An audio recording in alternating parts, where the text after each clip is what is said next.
Please, Elly. Thanks a lot, Chair. And thanks to all the speakers for this very fruitful exchange of views on a very important topic like this one.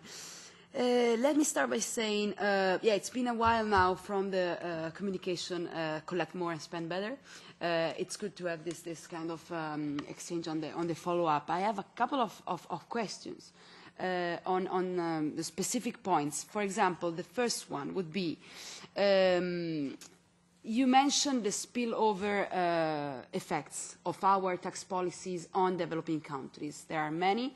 Some member states have started already to do them. I could mention the Netherlands as a good example.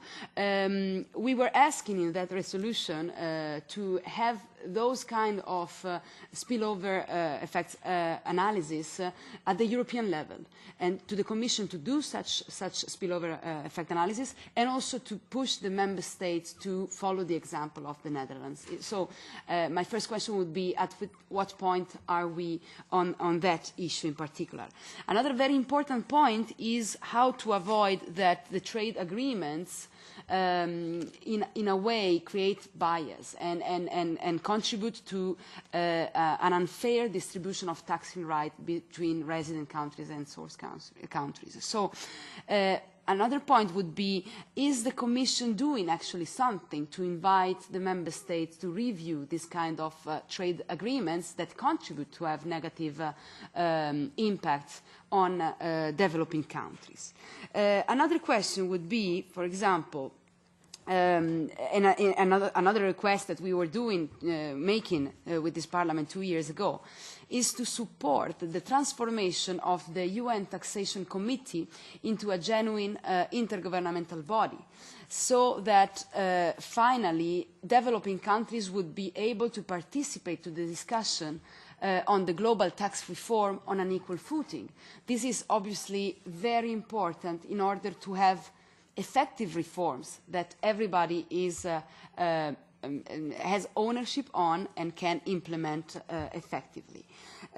On the criteria for the list, there are some worries on, I mean, for some of these countries, the lack of capacity and of resources and competences is a clear obstacle to implement the very complicated, I would say, standards required, for example, by the OECD, for example, in the BEPS process. So how is the Commission taking into consideration the particular constraints, the particular situation of some developing countries that do not have still today, do not have the capacity to participate? The same question would apply to the automatic exchange of information that you mentioned in the first part of your intervention. The automatic exchange of information requires reciprocity, but for some developing countries it's impossible right now for the lack of capacity and competences and staff, for example, to immediately have this kind of reciprocity right now, and we risk to exclude them. That's why we were suggesting, for example, that they should have a transitional period in order to build up, with our help, the capacity needed to fully participate in the exchange of information.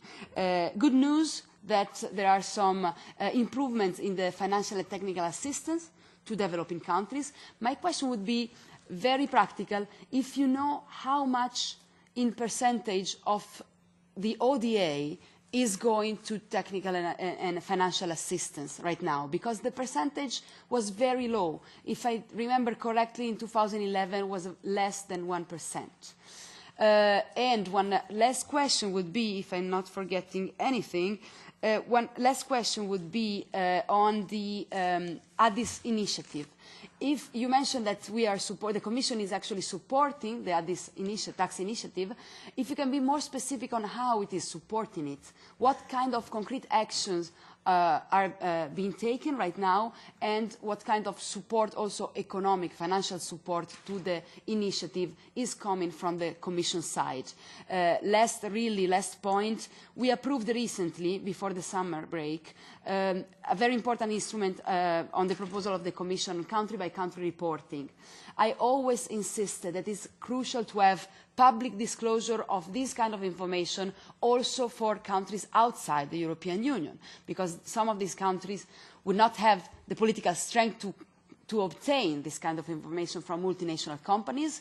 Now that we approved this kind of measure that also asks to go beyond the borders of the European Union, I strongly invite the Commission to consider this option that was not proposed initially in the first version of the Commission proposal on the public country-by-country reporting. Thanks a lot.